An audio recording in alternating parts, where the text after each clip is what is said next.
everybody, and welcome back to the channel. My name is Amanda N, and today we're talking about the Enfield poltergeist. This topic actually came recommended to me from my editor, who you can see credited down below, so I figured I'd check it out and share what I learned with all of you. This is known as Britain's most well-documented haunting, and it actually inspired the movie The Conjuring 2. I'll be honest, I'm very much a skeptic when it comes to cases like these, but at the same time, I do believe that there's some things out there that just can't be explained away.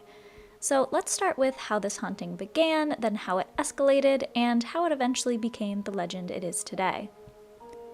Our story begins in August 1977 in the Enfield home of Margaret Hodgson.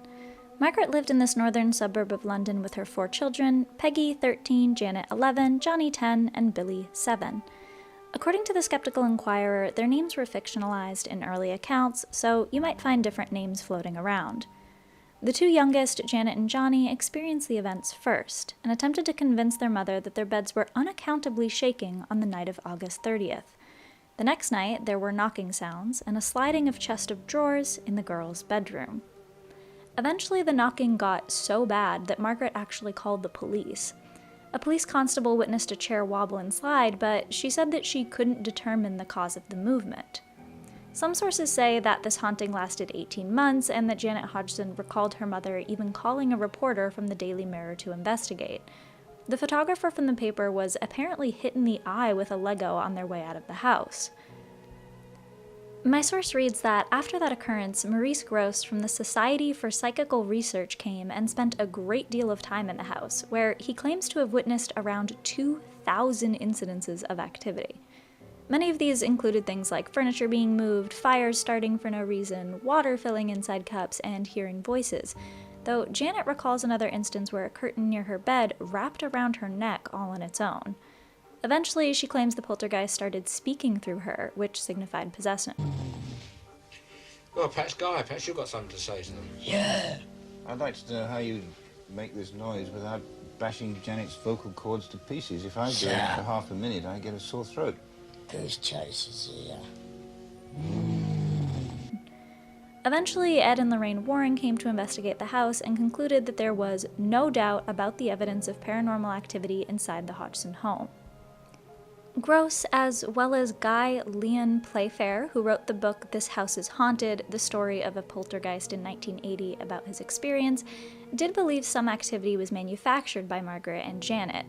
Janet has since confessed to falsifying some of the activity, citing 2% was untrue. Still, others who've investigated the case consider it to be an elaborate hoax, which strengthened the argument about the Warrens being con artists.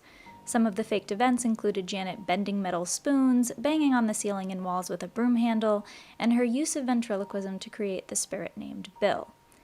We'll get to all of that later about if it's faked, but it's worth noting that this photographer later said he's convinced that the object, the Lego, wasn't thrown as he moved to a corner of the room and none of them, the people in the room, were doing anything.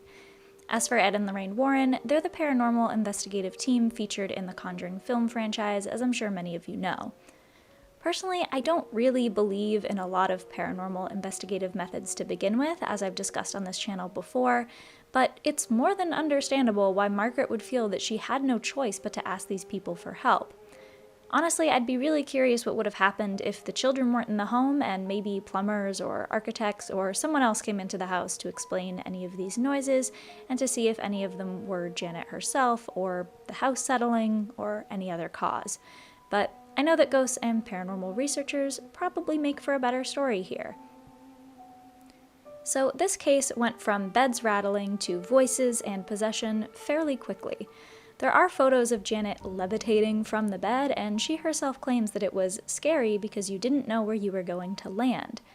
Yet, when you look at all the photos of her levitating in rapid succession, it simply looks like she jumped off the bed. Sorry, Janet, not trying to call you a liar here, but at the very least, I can't say that I'd call this photo proof. Not to mention, the photos were published by the Daily Mirror, a tabloid newspaper, and not a real credible source. Janet does claim that there were witnesses, namely a baker and a lollipop lady that were passing by and spotted her spinning around and banging against the window. This could have simply been her jumping from her bed, or maybe she was standing on a chair. I think those are more logical explanations than actually levitating. Even at the time, it doesn't seem like Ed and Lorraine Warren even took this case quite as seriously as The Conjuring 2 portrays. According to one source, most articles about the Enfield poltergeist case don't even mention the Warrens, leading one to conclude that their role in the case was significantly dramatized for The Conjuring 2. In fact, Guy Leon Playfair, one of the original paranormal investigators on the case, came forward prior to the movie's release and said that the Warrens had showed up uninvited and only stayed for a day. He also said that Ed Warren told him he couldn't make enough money off the case. Apparently that's why he didn't continue investigating it. Ed Warren himself did actually touch upon the case and its skeptics in Gerald Brittle's book The Demonologist, stating that, quote, "Inhuman spirit phenomena were in progress. Now you couldn't record the dangerous, threatening atmosphere inside that little house, but you could film the levitations, teleportations, and dematerializations of people and objects that were happening there. Not to mention the many hundreds of hours of tape recordings made of these spirit voices speaking out loud in the rooms." End quote. But as the case became widely viewed as a hoax, some saw it as proof that the Warrens themselves were frauds. Does this mean the entire case has been discredited? A girl just jumped off a bed and paranormal investigators themselves didn't even take it that seriously?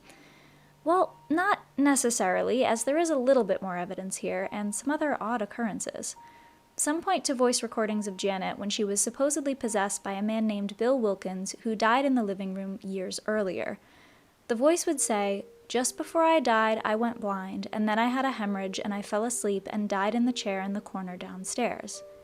This is some incredibly specific information. If Janet said this with no way of knowing, then I would be seriously inclined to believe that something strange is going on here.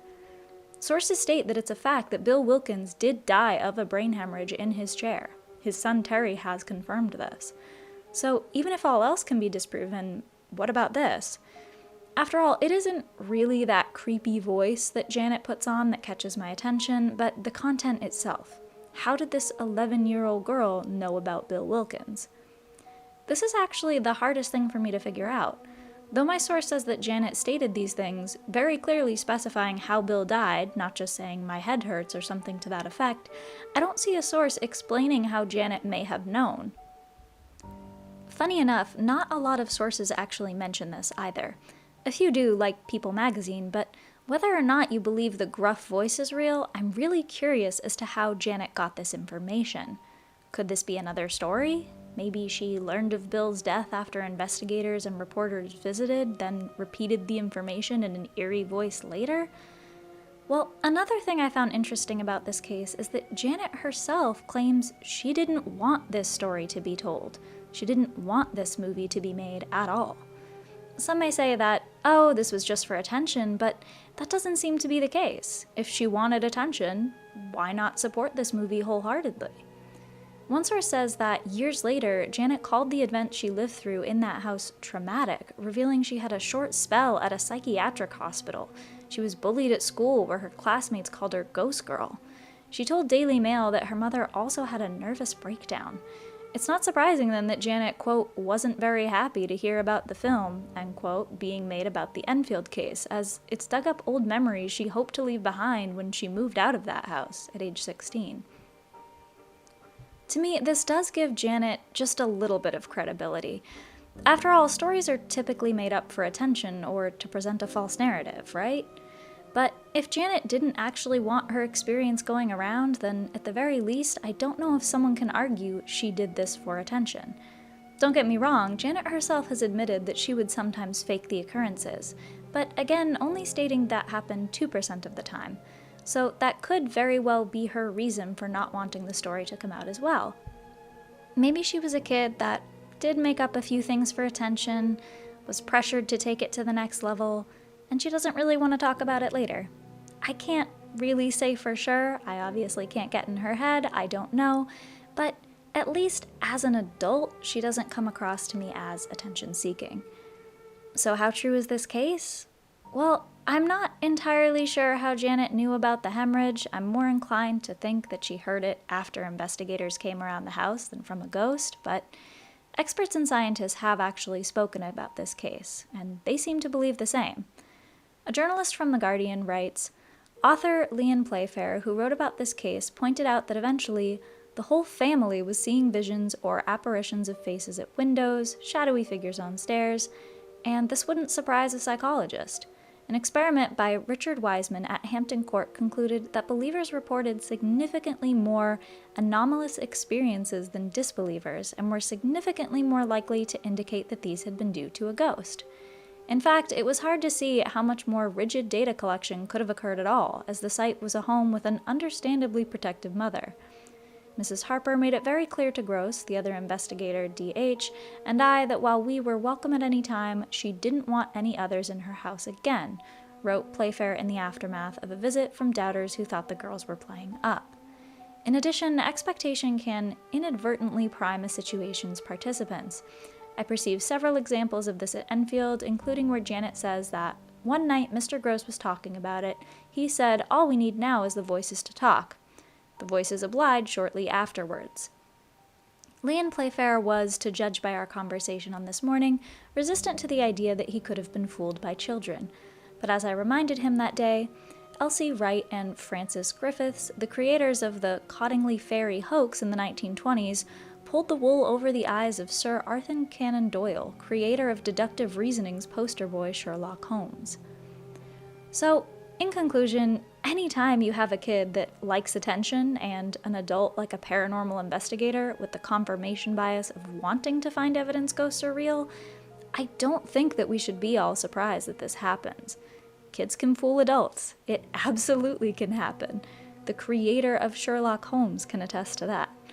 So, was Janet lying? I'm more inclined to say that she was, truth be told. Especially when the most evidence that we seem to have is a photo of her jumping off the bed and talking in a creepy voice. But I would still love to hear what you guys think in the comments down below. Let me know what you think of this case, and let me know if there's any other hauntings you'd like me to debunk. So thank you again so much for watching. Be sure to hit that like button and that subscribe button if you haven't already, and I'll see you guys in the next one. Bye!